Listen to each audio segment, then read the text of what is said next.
are you today? So good to see you as always. Oh my gosh. I'm going to introduce you to somebody you never knew you needed. Oh, okay. Grab a cup of coffee. Let's get real here. It is so very interesting. I would honored and privileged to introduce you to Aimee Wood with Executor Support. She is the co-founder. Aimee, thank you so much for being here. Yes, thanks so much for having me. I'm excited. Yes, this is so much fun, I promise. Okay, good. So tell us what an executor supporter does. Sure.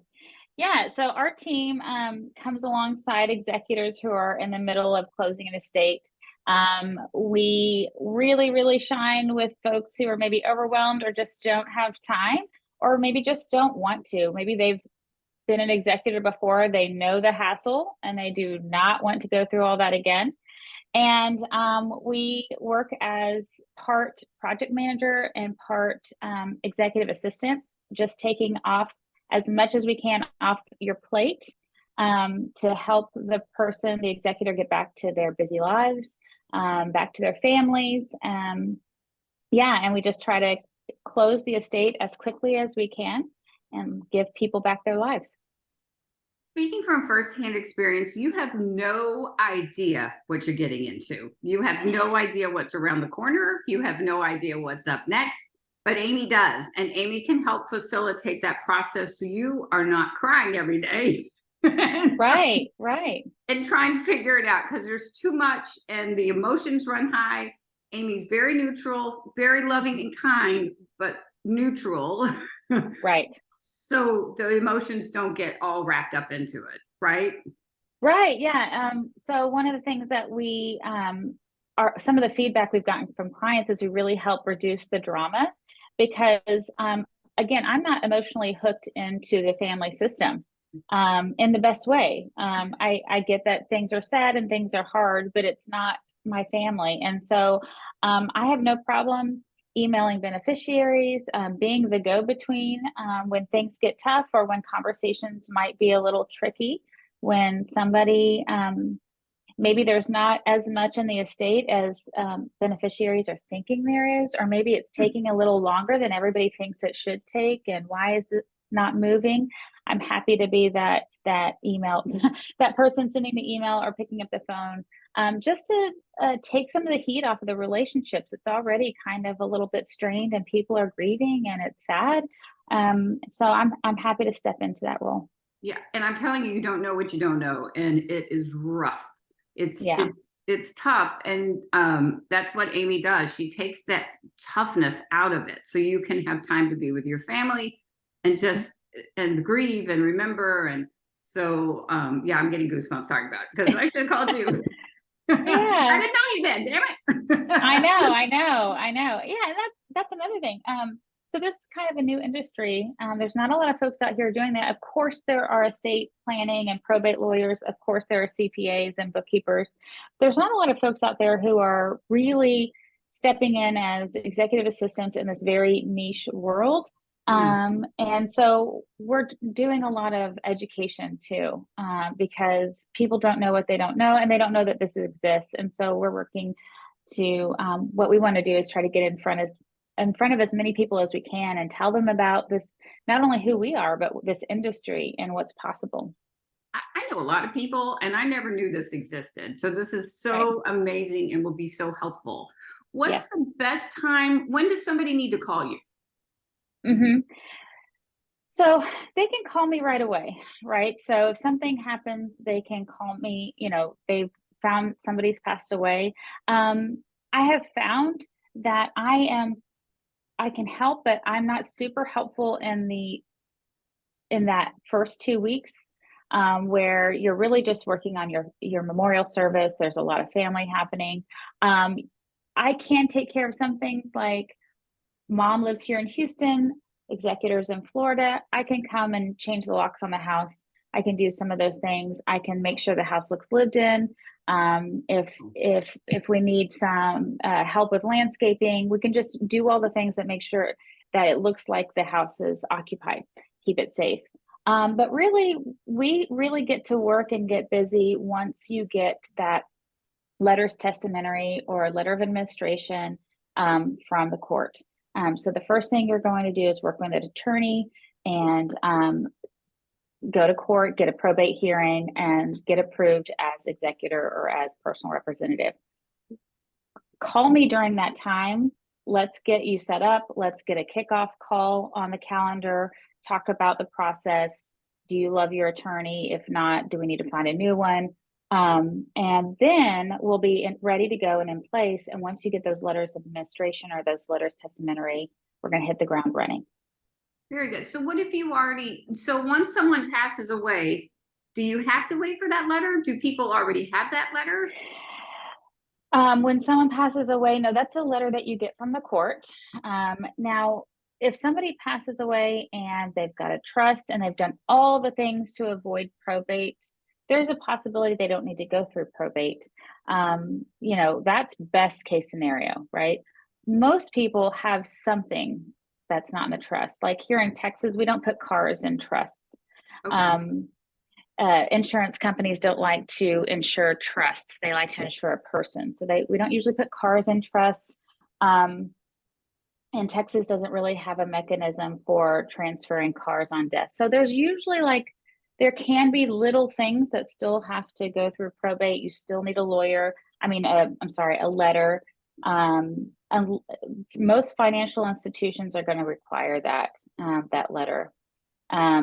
You know, there are some exceptions. So if you have a checking account, you can have a transfer on death or a cosigner.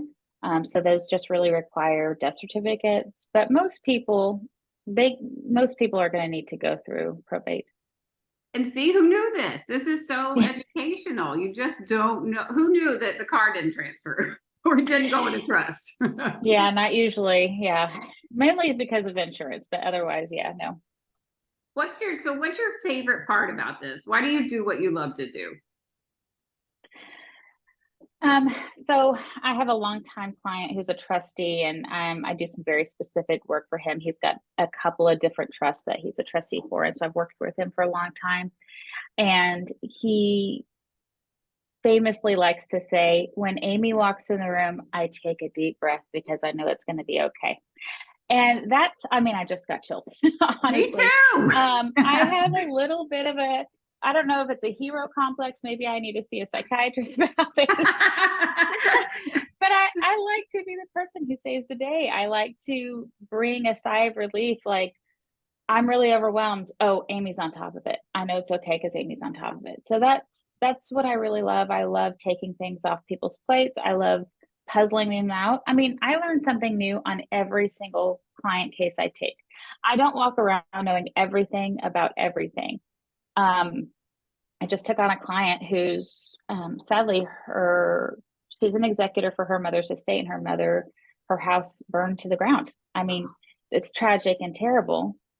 I'm figuring it out too, right? So I'm really good with research and calling and figuring that out and talking with lawyers and talking with the insurance company. This is something new for me. So that's selfishly one of the best parts for me is every day looks different for me. Every case has different things. They have their own complexities and just different, unique things going on. And so I get to learn something new every day. Every family is different. Every family is different. Every family is different. And yet all the same, right? You know, I get people calling me and they're like, well, I need to tell you about my brother, blah, blah, blah, blah, blah. I'm like, okay. I mean, they're shy about it, but it's like, I hear this stuff all the time. I mean, families are families, you know, they're tough sometimes. So you're a psychologist too, the counselor. Yeah. I love it. You should put that tagline on your car. That'd be great. Oh my gosh. Yeah. My family first, though. I got to get us figured out. So what is the best way to reach you? Do you feel comfortable sharing your phone number, email, or a combination Absolutely. of both? Whatever you feel comfortable with. Yeah, like right now. So best way to call me is my phone number. It's on my website and on my card. It's 281-928-1013. My email address is awood@executorsupport.com.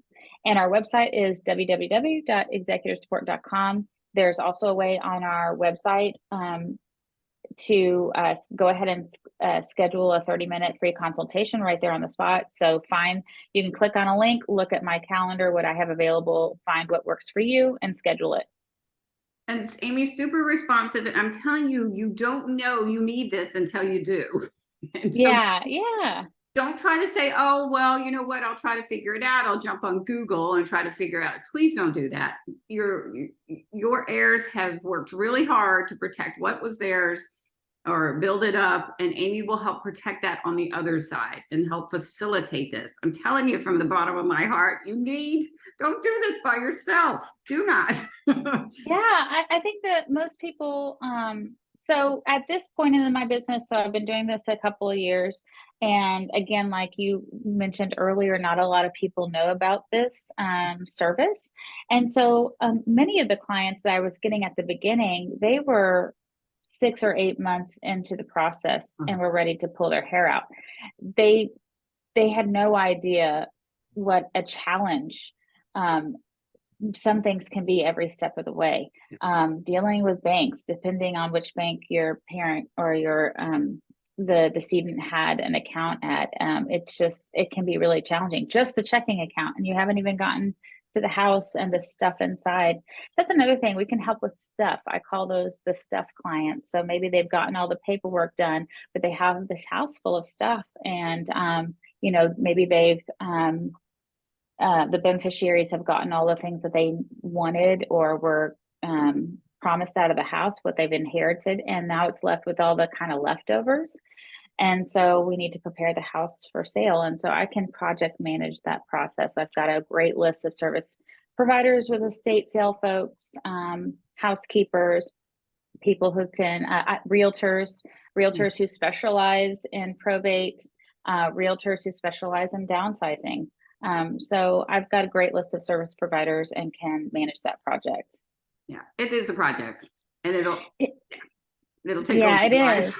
Yeah, because a lot of folks walk into the house, and one client, her cousin passed away. He was a single man in his 60s or 70s, and he had a CB radio collection, and she was like, I don't know, it could be worth something. I don't know. It's going to take some legwork, some research.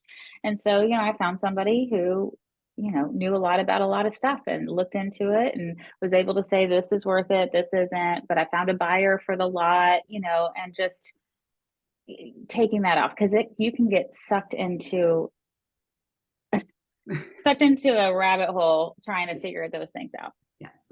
So call Aimee. This is a wonderful service that no one knew was around, which is so breathtaking. I mean, it's just wonderful and will change a lot of families' lives and dynamics. So that's what we hope. Yeah, for sure. Yeah, very good. So Aimee, thank you so much for being here. It wasn't so bad to record this, was it? No, this was a breeze. A great way to start my day. I always love talking with you, Jennifer. Oh, you're I really sweet. Do. Call Aimee one more time. What's your phone number? 281-928-1013. Take it from me. You're going to need her. Yes, yes. Okay. All right, my friends, be safe and be well. Aimee, thank you so much for joining us. This was terrific, and we will see you all very soon. I really am living my best life. Yay. Bye.